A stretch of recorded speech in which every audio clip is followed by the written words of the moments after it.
پاک صلی اللہ علیہ وآلہ وسلم کے ارشاد مقدس کا مفہوم ہے کہ آدمی کے ہر نیک کام کا بدلہ 10 گنا سے لے کر 700 گنا تک اللہ تعالیٰ اجر عطا کرتا ہے۔ 10 گنا سے لے کر 700 گنا تک اللہ تعالیٰ اجر عطا کرتا ہے۔ اور فرمایا اللہ تعالیٰ نے کہ روزہ وہ میرے لیے اور اس کی جزا بھی پھر میں عطا کرتا ہوں۔ روزہ انسان میرے لیے رکھتا ہے، اس کی جزا بھی میں ہی عطا کرتا ہوں۔ اور اسی طرح میرے نبی علیہ الصلوۃ والسلام نے فرمایا کہ اللہ وحدہ لا شریک کے نزدیک اعمال کی 7 قسمیں، عمل جو ہم کرتے ہیں، عبادت جو ہم کرتے ہیں، نیکی جو ہم کرتے ہیں، اس کو 7 قسموں میں تقسیم کیا گیا ہے۔ فرمایا 2 عمل ایسے ہیں جو واجب کر دیتے ہیں چیز کو، 2 عمل ایسے ہیں جو واجب کر دیتے ہیں، اور 2 ایسے ہیں کہ ان کا بدلہ ان کے برابر ہے، جتنا عمل کیا اتنا ہی اس کا بدلہ ملے گا، برا ہے تو برا ہے، اچھا ہے تو اچھا۔ 4 ہو گئے، اور ایک عمل ایسا ہے کہ اس کا بدلہ اللہ تعالیٰ 10 گنا عطا کرتا ہے۔ ایک عمل ایسا ہے کہ اس کا بدلہ اللہ تعالیٰ 10 گنا عطا کرتا ہے۔ کتنے ہو گئے؟ 5۔ اور چھٹا ہے کہ ایک عمل ایسا ہے کہ اس کا بدلہ اللہ تعالیٰ 700 گنا تک عطا کرتا ہے۔ چھٹی قسم، ایک قسم وہ ہے کہ جس کا بدلہ اللہ تعالیٰ 10 گنا عطا کرتا ہے۔ ایک عمل کی قسم وہ ہے جس کا اللہ تعالیٰ بدلہ 700 تک عطا کرتا ہے۔ اور ایک آخری قسم جو 7ویں ہے، ایک عمل وہ ہے جس کا ثواب اللہ ہی جانے، اللہ کی مخلوق کو پتہ ہی نہیں کہ اس کا ثواب کتنا ہے۔ اب ہم شروع کرتے ہیں کہ وہ پہلے جو 2 عمل تھے وہ کون سے 2 عمل ہیں جس کی وجہ سے اللہ وحدہ لا شریک فرماتا ہے کہ جو 2 عمل کرے گا اس کے لیے وہی چیز واجب ہو جائے گی۔ وہ 2 عمل جو ہیں وہ کون سے ہیں؟ تو فرمایا میرے نبی علیہ الصلوۃ والسلام نے کہ ایک وہ عمل، 2 وہ جو پہلے 2 سے جو واجب کرتے ہیں ان میں سے ایک وہ جو مرنے کے بعد اللہ وحدہ لا شریک کو اس حال میں ملے کہ رب اس سے راضی تھا۔ جب مرا یا اس دنیا کو چھوڑ کر چلا گیا، جب رب کی بارگاہ میں پیش ہوا، رب سے اس کی ملاقات ہوئی، اس حال میں ملاقات ہوئی کہ رب اس سے راضی ہے، تو اللہ تعالیٰ نے فرمایا اس کے لیے جنت واجب ہے۔ یعنی 2 جو واجب کرنے والی چیزیں تھیں ان میں سے پہلی چیز کیا ہے کہ رب سے اس طرح ملاقات کرے کہ رب اس پر راضی ہو، اس کے لیے جنت واجب ہے۔ اور دوسری چیز جو واجب کرنے والی تھی کہ رب سے اس حال میں ملاقات کرے کہ رب اس سے ناراض ہو۔ دنیا میں اس نے پرواہ ہی نہیں کی اپنے رب کو راضی کرنے کی، دنیا میں اس نے کوشش ہی نہیں کی اپنے رب کو راضی کرنے کی۔ نماز کا ٹائم آیا کبھی پرواہ نہیں کی، رمضان المبارک کے روزے آگے کبھی سوچا ہی نہیں کہ دوسرے رکھ رہے میں کیوں نہیں رکھ رہا، سارے رکھ رہے میں کیوں نہیں رکھ رہا، ادب و احترام کیوں نہیں کر رہا، رمضان المبارک کی پابندی کیوں نہیں کر رہا۔ تو یہ چیزیں میں نے کبھی سوچا ہی نہیں، اور اسی حال میں آج کل کرتے، آج صبح کرتے کرتے زندگی کا سورج جو ڈھل گیا، زندگی کا جو دن تھا وہ مکمل ہو چکا، موت آ گئی، اور مرنے کے بعد رب سے اس حال میں ملا کہ رب اس سے ناراض ہے، رب اس سے ناراض ہے، بندے اتنی نعمتوں سے میں نے تجھے نوازا، آج تو اس حال میں آیا کہ میں تجھ سے ناراض ہوں، تجھ سے منہ پھیر بیٹھا ہوں۔ رب نے فرمایا کہ اس کے لیے بھی واجب ہے جہنم، دوزخ اس کے لیے واجب ہے۔ یعنی زندگی کے لیے 2 ہی راستے، ایک راستہ تو یہ ہے کہ زندگی میں اس نے سارے عمل اس لیے کیے کہ رب راضی ہو جائے، اور پھر رب اس سے راضی ہوا، رب نے اس کے لیے جنت عطا کر دی۔ اور دوسرا یہ تھا کہ رب اس سے ناراض ہوا، رب نے اسے دوزخ دے دی، یعنی اس کے لیے دوزخ واجب ہے۔ یعنی رب راضی ہوا تو جنت واجب، رب ناراض ہو گیا تو دوزخ واجب۔ اب اس کے بعد فرمایا 2 اعمال ایسے ہیں کہ ان کا بدلہ ان کے برابر ہے، کہ وہ یہ کہ اللہ وحدہ لا شریک نے فرمایا کہ اگر کوئی برائی کرتا ہے تو اس کا گناہ بھی اتنا جتنا اس نے گناہ کیا۔ اگر کوئی برائی کرے، گناہ کرے، اتنا ہی اس کو بدلہ، سزا بھی اتنی ہی ملے گی جتنا اس نے گناہ کیا۔ 2 چیزیں جس کا بدلہ جتنا اس نے کیا اتنا ہی ہوگا، اس کے برابر۔ یعنی ایک تو یہ کہ گناہ کیا، جتنا گناہ اتنا ہی اس کو سزا بھی ملے گی۔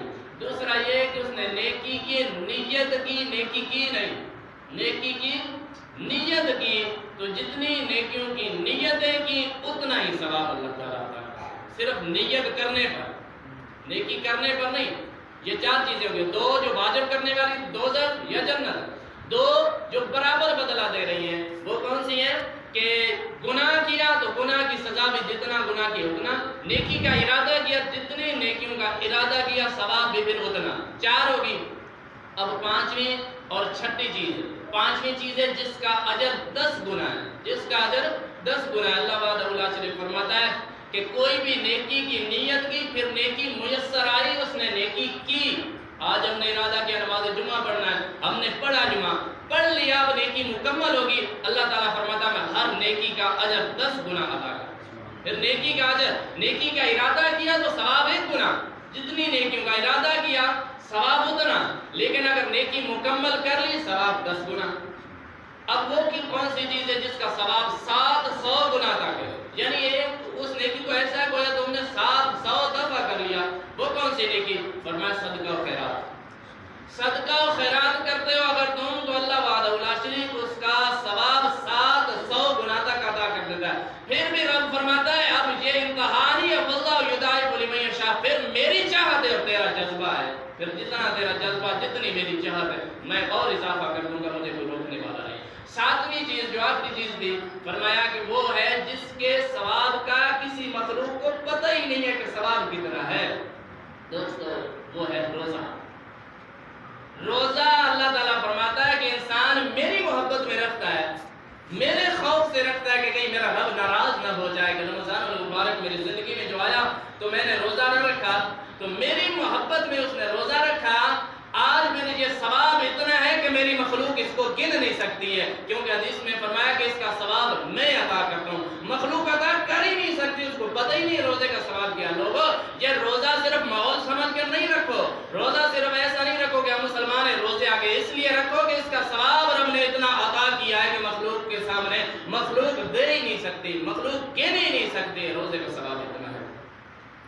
دوستو اور اسی طرح میرے نبی علیہ الصلوۃ والسلام نے فرمایا اگر کسی نے 1 دن نفل روزہ رکھا تو زمین بھر اسے سونا دیا جائے تب بھی اس کا ثواب پورا نہ ہوگا جتنا ثواب ایک نفلی روزے رکھنے کا۔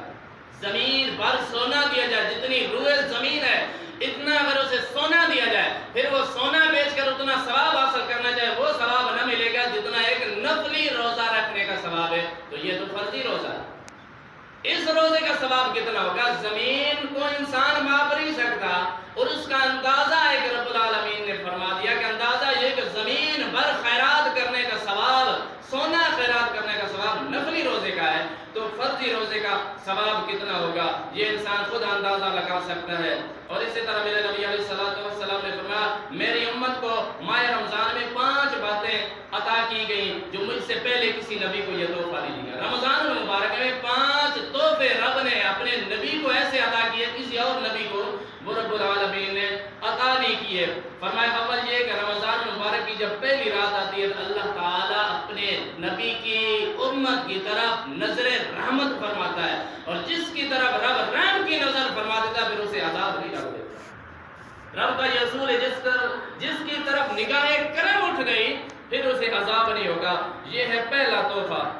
اور دوسرا یہ ہے کہ جو شام کے وقت روزے دار کے منہ سے بدبو آتی ہے، اللہ وحدہ لا شریک کو وہ بدبو بہت زیادہ پسند ہے، یہ رب العالمین نے امت محمدیہ کو تحفہ عطا فرمایا۔ تیسری بات یہ ہے کہ دن اور رات میں فرشتے ان کے لیے بخشش کی دعائیں کرتے ہیں، جو روزہ رکھے ان کے لیے فرشتے رات دن بخشش کی دعائیں کر رہے ہوتے ہیں۔ اور فرمایا چوتھا تحفہ امت محمدی کے لیے یہ ہے کہ اللہ وحدہ لا شریک جنت کو حکم کرتا ہے کہ تیار ہو جا میرے بندوں کے لیے، تیار ہو جا، سجائی جاتی ہے میرے بندوں کے لیے، جنت تیار ہوتی ہے سارا سال سے ابتدا سے لے کر سال کے آخر تک جنت سجائی جاتی ہے روزے دار کے لیے۔